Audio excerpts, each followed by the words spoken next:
Welcome to part one of RAID, and I'm going to talk about RAID types here. Now, RAID is a technology that was born out of absolute necessity, and let me just go ahead and get the controversy out of the way first. RAID stands for a lot of different things, depending on what tech you talk to nowadays.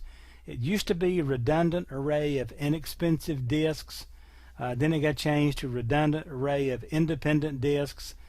There's other meanings for the acronym out there now, but for the purposes of our discussion, it is simply a way that we can utilize the disk to protect our data or to speed up the storage and reading of our data. Now, think about this.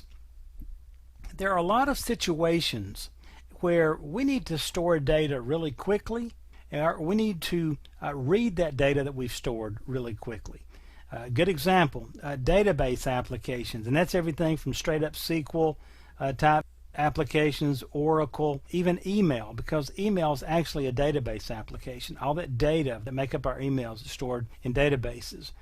SharePoint, all those kinds of things are ultimately databases. So a lot of things are happening here. Everybody in the company is going to be using these, so we want to be able to write that data onto the disk really quickly, read it really quickly, and we need some way of making sure that we don't lose that data ever. Imagine losing all the data in your databases. And the ability to protect our data is called, it's a term you'll hear a lot, called fault tolerance. It means we can tolerate faults with our hard drive system and not lose data.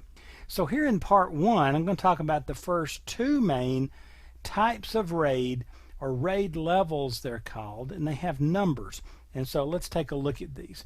RAID level 0. This is a functionality that uses disk striping. So when you're using disk striping, you're running RAID 0. Now this takes a minimum of 2 disks, but this does not provide fault tolerance. Make sure you remember that. RAID 0 means zero fault tolerance, all right? So why would we do that? Well, let's say that we have 2 disks and we put them in our server, and I need to save a file to those 2 disks. Well, let's say theoretically it takes a minute to save this file to 1 disk. Well, what if I spread this file across 2 disks and simultaneously saved 50% of the file to 1 disk and 50% of the file to the second disk? Instead of taking 1 minute to save that file and to write it onto the disk, it takes 30 seconds.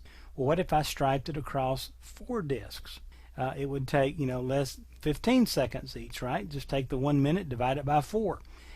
8 disks, 12 disks, and so forth. So you can see by striping little sections of the data across individual disks simultaneously, you can really speed up your data writes and your data reads. However, if either of these 2 disks fails, guess what? I lost half my data. All my data is gone. This other data is useless because different parts of it were written over here and we don't have it all. So there's no fault tolerance on RAID level 0. Now let's take a look at RAID level 1. RAID 1 is a process called mirroring.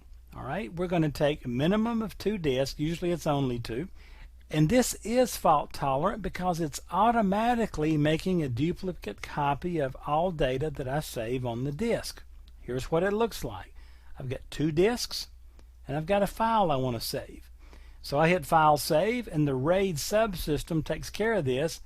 It saves that file on 2 separate disks, a complete copy of the file. So it's fault tolerant so that when the day comes that this disk fails, instead of panic or anything, right, I just say, oh wow, looks like I've lost a disk. Big deal. Because I have an exact duplicate copy that's being made in real time right here on this one, and my data is still there. Now that's called mirroring.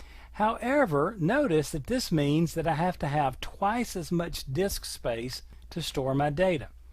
This can be a problem for people, and also I'm still stuck with the speed of a single disk. I'm not striping here, so I'm not picking up any speed, but it is fault tolerant. All right, so RAID level 0 is striping, 0 fault tolerance.